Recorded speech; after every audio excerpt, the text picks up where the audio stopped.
The barrel of his gun looked bigger than it had any right to be hovering there, and the soft boutique light pointed straight at my chest while I was on my knees in an emerald silk dress on cold white marble, and all I could think was, here we go again. Behind him, a woman in a cream pantsuit who had just called me a thief was watching with this twisted mix of fear and satisfaction like she had ordered this whole scene off a menu. The officer's face was red, his hand steady, and his voice came out low and deadly when he said, "Get on your knees or I'll put a bullet in you and say you had a weapon." And yeah, for a second I could feel the whole room decide who I was without knowing a single thing about me. A couple of hours earlier it had been just another assignment on my schedule, nothing dramatic on paper, just a simple walk-in, buy a bag, walk-out operation. Maison Elaine is the kind of boutique where the temperature feels different the second you step inside, where the floor is white marble polished so clean it reflects your shoes, where everything smells like money and imported perfume, and the sales associates talk in soft voices like they're in a museum. I walked in that day in a green silk dress that fit like it had been poured on my hair, just right, heels quiet on the marble, and the whole room kind of paused for a heartbeat the way rooms do when someone unexpected walks in. Some of the younger women looked at me with that mix of admiration and envy. A couple of older ones gave those tight smiles that don't reach their eyes. And then there was her leaning on a glass case like she owned the place. Brenda Carlton. Though I didn't know her name yet. Late 30s, bleached hair, cream pantsuit, one size too small jewelry, loud enough to have its own conversation. The type of woman who lives on social hierarchy and tiny cruelties. And I could feel her eyes on me like nails. On the surface, I was just another woman with a platinum card and good taste. Maybe a lawyer, maybe a tech founder's wife, something like that. And that's exactly what I wanted people to think, because the truth is I wasn't there to shop. I was there to pick up something my agency needed, and the less anyone suspected that, the better. My name is Nia, but that day officially I was somebody else, and unofficially I was a ghost, a covert operative whose entire job is to slip in and out of places without leaving ripples, you know what I mean? There was a limited edition burgundy Chanel bag locked in one of those glass cases, and inside the lining of that bag, according to the intel on my phone, was a tiny drive with information about an arms shipment my team cared about a lot more than Maison Elaine's profits. So while other people were seeing handbags and status, I was seeing sightlines, exits, camera angles, store staff who might react well, and staff who might panic if things went sideways. I spotted the bag almost immediately sitting there like it knew it was important, and I signaled to a young sales associate, a guy who practically lit up when he saw me, all smiles and, "Of course, ma'am, just a second."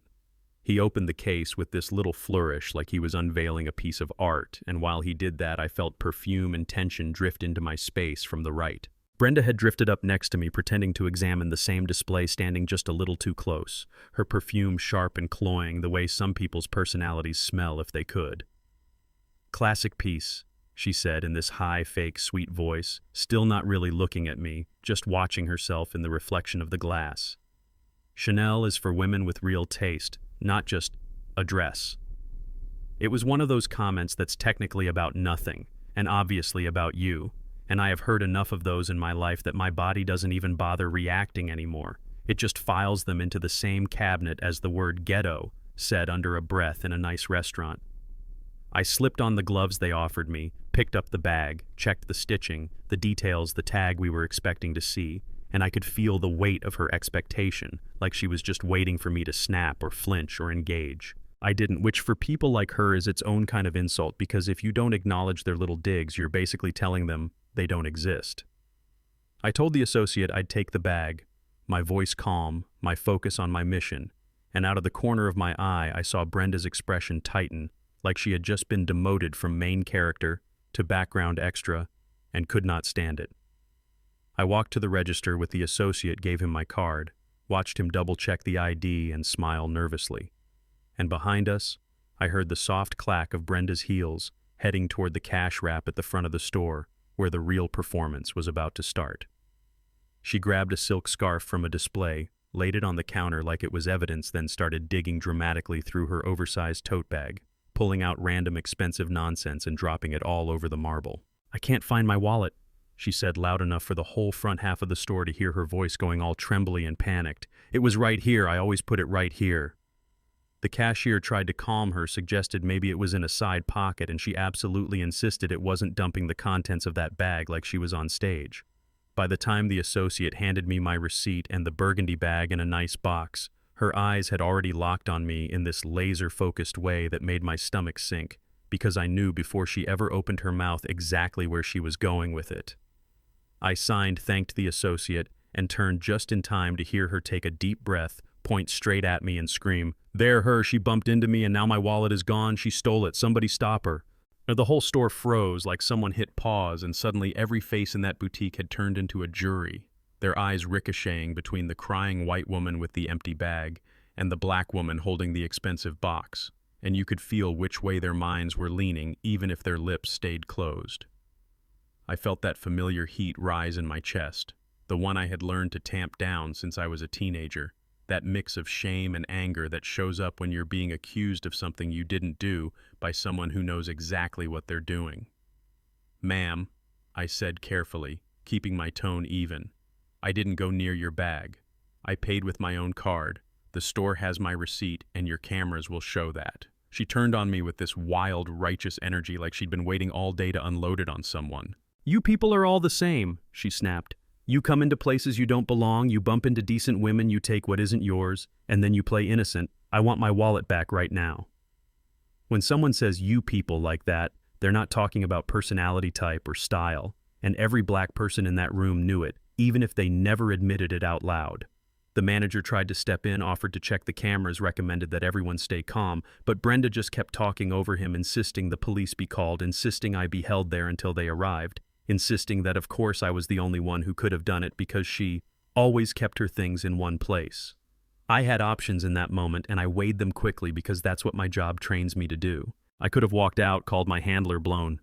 My cover ended the operation, but that would have risked a whole lot more than my afternoon. And it also would have been a lie in a different direction. The lie that says we should always be the ones to disappear quietly when someone else decides we don't belong. So I stayed standing there in my green dress holding my boxed bag while the manager reluctantly picked up the phone and called 911.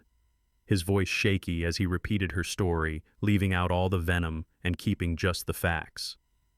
10 minutes later, the door swung open again, and the air changed the way it does when a storm front moves in. Sergeant Patrick O'Connell walked in like he had been summoned straight from his own stereotype mid-30s. Thick neck uniform straining at the seams, the kind of man whose whole posture says, "I dare you to give me a reason." He took one look at Brenda, her smeared mascara and shaking hand pointing at me, then one look at me calm and still and dark-skinned in that bright dress, and I could see every assumption lock into place behind his pale eyes. He didn't ask to review footage, didn't ask the manager any real questions, didn't ask if maybe she had checked her bag properly. He just squared his shoulders, rested his hand on his belt, and walked directly toward me like I was the only person in the building worth addressing. "You," he barked, stopping a foot away from me. "Set the bag down and show me your hands." I did, slowly placing the shopping bag on the floor, lifting my hands to about chest level, palms open. My heartbeat mostly steady, my mind already thinking 3 steps ahead because this scene in a different form is one I'd been rehearsing my whole life. "Sergeant," I said, keeping my tone professional, polite, but not submissive. "I haven't stolen anything. I made a purchase, the store has my receipt, and the cameras will show that I'm asking you to review the evidence before you decide anything." He leaned in closer, so close I could see the tiny red veins in his eyes, and gave me this ugly little half smile that had nothing to do with humor. "Here's how this works," he said, voice low. "In a place like this, when a woman like her says something's missing, and someone like you is standing here with a bag like that, I don't need to see a video to know what's going on. Someone like you is cousin to you people." And he knew exactly what he was saying. I could feel the entire store listening, hearing not just his words, but the centuries behind them, and I had to make a choice in real time about how much of a fight to put up and where. "You don't have probable cause to search my belongings without checking the cameras," I replied, still calm, refusing to let my voice shake. "I know my rights, and I'm asking you to follow procedure." That did it. Men like O'Connell can handle tears, screaming, even begging, but telling them calmly that you know the law often feels to them like an act of war. His face flushed a deeper red, his jaw clenched, and something in his whole posture shifted from annoyed to dangerous. "Probable cause," he repeated, laughing without any humor. "Probable cause is me looking at you and deciding you don't belong here. Last chance, hand me your purse or I'll take you down and go through it myself." The thing about that moment is on the surface it looks like he had all the power. And in one way he did because he was the one with the gun and the badge and the whole system behind him. But there was something he didn't know. And that something was the only reason I didn't freeze or cry or run. He had no idea that 3 blocks away there was a gray panel van with tinted windows that wasn't delivering flowers or plumbing supplies. He had no idea that inside that van was my handler, Elias Vance, and 3 specialists watching everything happening in that boutique through hacked security feeds and a mic hidden in my earring. He had no idea that on paper I was a ghost operative for the Central Intelligence Agency with a protected status that outranked his badge by several floors of government. To him, I was just a black woman in a pretty dress with no backup, and honestly, that's half the point of my job, to look like no one important at all, until the exact moment the truth needs to drop. So while he was puffing up his chest and getting high on his own authority, I was switching mental gears from simple grab the bag and go mission to field emergency protocol, and that came with its own playbook. Step 1 was survive the next 5 minutes. Step 2 was signal the team without tipping him off. Step 3 was let the system he believed was his weapon turn around and clamp down on him instead. When his hand dropped to his holster and I heard that sharp little click of the strap releasing for a split second, my stomach turned to ice and my legs wanted to run, but the training I'd spent years sweating through took over almost automatically. He pulled the Glock, brought it up to center mass, the muzzle black and steady in the air between us, and his voice went from performative loud to terrifyingly quiet. "On your knees," he said, "hands on your head right now, or I swear I will put a bullet in you and say you rushed me, and no one in here is going to argue with me over you." You ever feel a room holding its breath? You could have heard a pin drop in that boutique. Someone gasped softly by the shoe display. Someone else whispered, "Oh my God." But no one stepped forward. No one told him to calm down. Not even the woman who had started all this, who was suddenly realizing maybe her little show had gone way further than she meant, but not enough to actually stop it. Slowly, deliberately, I let my eyes blink in a pattern that would look like stress to anyone who didn't know me. 3, quick, 3, slow, 3, quick, and I kept my gaze locked on his so he wouldn't think I was looking around for help. Somewhere in that van, I knew an analyst had just sat up straight and said, "We have SOS." "Please," I said, then in a tone we had agreed on years before, low and steady, holding that last vowel just a bit too long. "Don't do this, just check the cameras." To him it probably sounded like the beginning of begging the first crack in my composure, and he smirked like he'd finally broken me, but what he didn't know was that word said in that exact way was the hard signal my team had been trained to hear as go. So I did the thing that looked like surrender, because in that moment survival mattered more than pride, and because I knew that kneeling on that floor was not the end of this story, it was the turning point. I lowered myself slowly, feeling the cold of the marble through the thin fabric of my dress, placed my knees carefully so I wouldn't slip, put my hands on my head, as ordered, elbows out, my heart beating like a drum, but my face as still as I could keep it. From the outside, I looked like a woman finally brought under control, like the system had worked exactly the way certain people think it always should, and O'Connell drank that moment in like it was oxygen. What he could not see was the digital storm unfolding outside that building, 911 dispatch being quietly hijacked, his radio put on a loop, his file being pulled, his complaints history lighting up on federal servers like a Christmas tree, his career ticking down second by second. The boutique door opened again a minute later, and the temperature in the room shifted a second time, though this time it felt less like a storm and more like someone had just opened a window in a suffocating house. A tall man in a dark charcoal suit walked in, no tie, polished shoes, no visible badge, the kind of person you might assume was a lawyer or a CEO if you didn't know what to look for, and the way he moved slow and sure made even O'Connell hesitate for half a second. "Officer Patrick O'Connell," he said, not shouting, not rushing, just dropping the name into the silence like a weight. "My name is Elias Vance. You are currently aiming your weapon at a protected federal agent engaged in an authorized national security operation, and unless you holster that firearm immediately, you are committing a federal crime that will follow you for the rest of your life." You could feel the confusion ripple through the room. Federal agent, national security, CIA, words people know from movies and headlines, suddenly sitting in the middle of a boutique surrounded by handbags and perfume, and everybody's brain kind of short-circuited at once. O'Connell tried to puff himself up one more time, telling Elias to step back, saying it was a police matter, and Elias didn't even blink. He flashed credentials just long enough for the captain, who stumbled in right after him, to turn as white as the marble. There was some back and forth, the captain cursing under his breath, realizing exactly how deeply in trouble they were. And then Elias told him in that same quiet voice to take O'Connell's gun and badge and put them on the floor in front of me. I will never forget the sound of that gun and that shield hitting the marble, soft but final, right at my knees. The man who had been screaming at me to kneel a few minutes earlier suddenly had to stand there with empty hands while his captain knelt lower than I was and laid the symbols of his power at the feet of the woman he had tried to break. And I'm not going to lie to you. There was a part of me that felt something deep and fierce twist in satisfaction. After that, things moved fast. FBI agents in dark suits escorting Brenda and O'Connell out separate doors. The store closed and turned into a crime scene. Witnesses giving statements, camera footage downloaded, my handler walking me out the back quietly, while the people who had just watched me on my knees tried to process that I was walking away, not in cuffs but under federal protection. I saw the rest in reports and recordings, not in person. I saw O'Connell in an interview room watching himself on 4K video, threaten to shoot me and lie about it, listening to his own voice say the word he'd probably used before in quieter corners. I saw Brenda realize they had her on camera, finding her wallet in her own bag before the cop even arrived, paying for that silk scarf like a little trophy, then still going through with her lie because she'd already committed to the show. They both used the same words at first: scared, threatened, misunderstood. But it's hard to lean on "I was afraid" when the footage shows you smiling while someone else is staring down a gun. The charges were serious, the kind they usually talk about on the news when something goes viral enough that the government decides it has to make an example deprivation of rights under color of law for him filing a false police report and conspiracy tied to civil rights for her, plus the big one for O'Connell assaulting a federal officer with a deadly weapon.